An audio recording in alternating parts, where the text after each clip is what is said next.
The Beatles. Nearly every person on Earth at this moment can tell you at least something about that group of four lads from Liverpool, England. And it's no wonder, as Beatlemania, a term first coined back in 1963, continues to thrive. What is it about the Beatles that has sparked this fierce devotion in fans? A devotion that not only endures, but has also been passed on for over 4 generations. In this edition of Before We Forget, we'll be visiting with someone who was in New York City when the Beatles first set foot on American soil. She witnessed firsthand the fateful appearance on the Ed Sullivan Show, and also noticed how the music industry, which she had avidly followed as a teenager, was suddenly about to change overnight. Join us as we go back in time to the days of early Beatlemania, before we forget.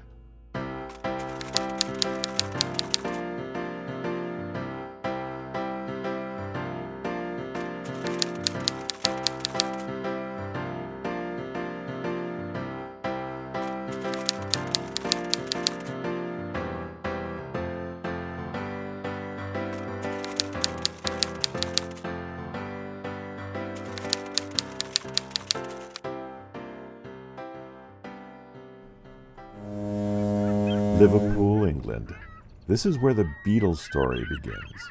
My sister Lillie's story began in Brooklyn, New York, over 3,000 miles away. Lillie's been a lifetime music fan and was just the right age to be struck with Beatlemania when the Fab Four landed in America in 1964. I was about 14, 15, and I remember always loving music. I was a little young for when Elvis first came out. You know, that was my older sister's heartthrob. But we used to watch a lot of the American Bandstand where Dick Clark would bring on people who had hit records and whatever. We went through the Fabian, we went through Bobby Rydell. What hit me most was I was about 13 when I first heard Frankie Valli and the Four Seasons. When they came out with their song Cherry. And I mean, I loved everything that they did because of the falsetto and the different voices blending. Before that, all we had was the country music. Hank Williams and Brenda Lee and Conway Twitty. Those were the big stars back then, and we always used to watch that on television.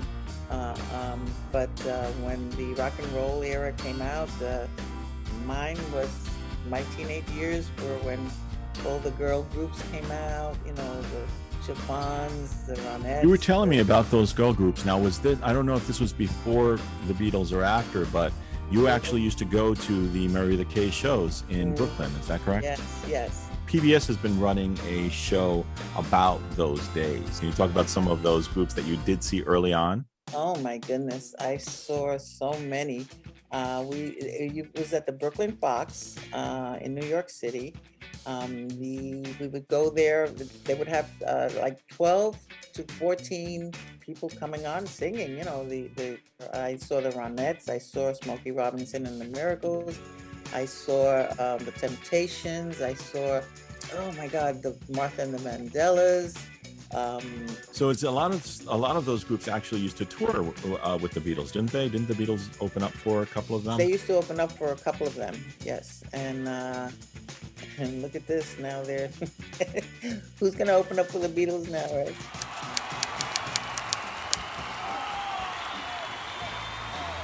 Speaking of opening up for the Beatles, so then there was the Ed Sullivan Show. What did that mean to you guys? Did you all, before February of 1964, was it something that everybody did gather around to look at and watch? Yeah, every Sunday we watched the Ed Sullivan Show. It was on Sunday nights at 8:00. It was like the culmination of the whole week, and we knew that at 9:00 everybody was off to bed to go to school the next day. But it was like one of the biggest variety shows that we had, and he himself used to always bring a multitude of guest appearances there. We didn't know too much about the Beatles before that. We hadn't seen them. We hadn't seen them in action. We were used to watching anybody who had a hit record was on American Bandstand. So we were used to watching them sing it, lip syncing or whatever they did. And that's how we got to know all the groups and all that stuff. But with the Beatles, we didn't know what they looked like or how they, we never saw them play or do anything. Where did So you it was hear the like an song first? anticipation on the radio. We used to listen to the radio. Remember, the K station was 1010 Winds in New York. Which eventually became the news station for when I was growing up. Yes, it did. And then it was WABC, which everything was on AM radio at that time. It hadn't switched over to the FM stations yet. And so we used to listen, with our little transistor radios. And Did you then go to the store and buy the records, yeah. or did you go over to friends' houses to listen? Yeah. How did you? Because nowadays, if you hear a song you like, you just go on your iPhone and you just buy it, or you listen to it, or whatever. But in those days, what did you have to do? Oh, we had the record stores. We had local record stores, and we also had the department stores would sell them. Like, there was a Woolworth. I don't know if you remember Woolworth. Sure. They had, rows and rows of record, have that section of the records that we would buy. We would buy them in the little 45s. That's around that time when they all started coming in the little 45s, because usually it was the long playing records. And you'd either buy the album or you'd buy the single, however you thought that you would enjoy it. I had bought a lot of them. Unfortunately, being of good nature, I'm not going to say what, but, I'm not going to say family or friends. They would borrow them and I would never get them back. So that's how I lost my treasure. Luckily, that doesn't really happen today in the digital era. I know. But what did you think about them when you heard it? What was it about the sound that interested you or that you picked up on? I love harmony. I love to hear people sing, especially families, that when they sing, they blend their voices, and that to me is like music. And it wasn't until, I guess, I Want to Hold Your Hand came out like towards the end of 63. That's what I remember. And it was like different. It was like, you can actually even dance to some of these songs, but it was the harmony that got to me, like two different voices, and yet they sounded as one, Did you talk about that at school? Were the kids at school all crazy about this? Oh, are you kidding me? Everybody, the whole world went crazy. Everywhere you looked, they were selling everything, Beatle wigs, everything, But at school, we used to have debates on who was better looking, or who was the better this, or who was the better that.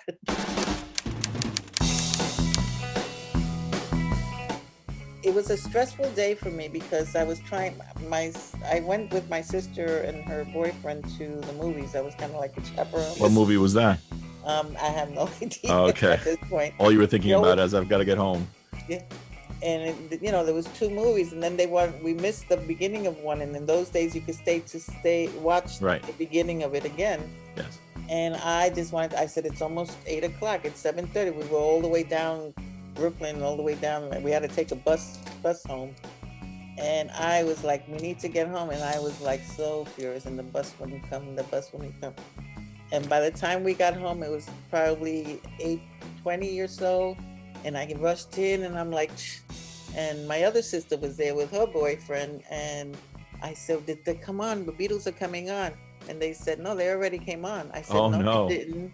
I said, no, they didn't. She says, yeah, they already came on. And when I was like so heartbroken, and I went into the room, I was like a little teary. I said, I missed it, darn it. Because in those days, you couldn't record. Right. You couldn't, you just see once.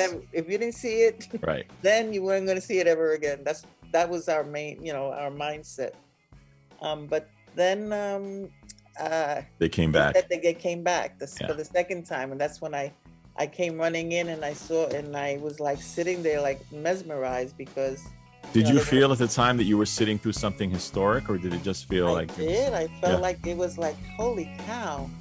I said, that's them, that's the Beatles. Oh my God, look at them, and they're playing. And because in those days there weren't a lot of people who played their own instruments, and True. you have to remember that. Yeah. All I remember was they danced mostly. Dancing and Temptations and Smokey Robinson and Little Anthony and the Imperials. So when it was over, I went into the room, and I was like, wow. And I had a best cousin that I always talked everything to her about, and I said, should I call her? I don't know. She probably didn't even watch it. She probably doesn't even like it and whatever. And I was like so So I took a chance and I called and I said, "Hey, how you doing?" She says, "Fine." She said, "So what were you doing tonight?" She said, "Did you see them?" She started screaming her head off and saying, "Oh my God," she was going crazy. I said, "You mean you like them?" That was my response. And she says, "Are you kidding me? Oh, they're the best and whatever, blah, blah, blah." And so I said, "Okay." So now I feel better. What do the people around you think? Your family, your friends, or? My family was giving me a hard time about, liking, who are they? What is that? Oh, look at the hair. Look at this. Look at that. They were like, "Really? You like that?" Whatever.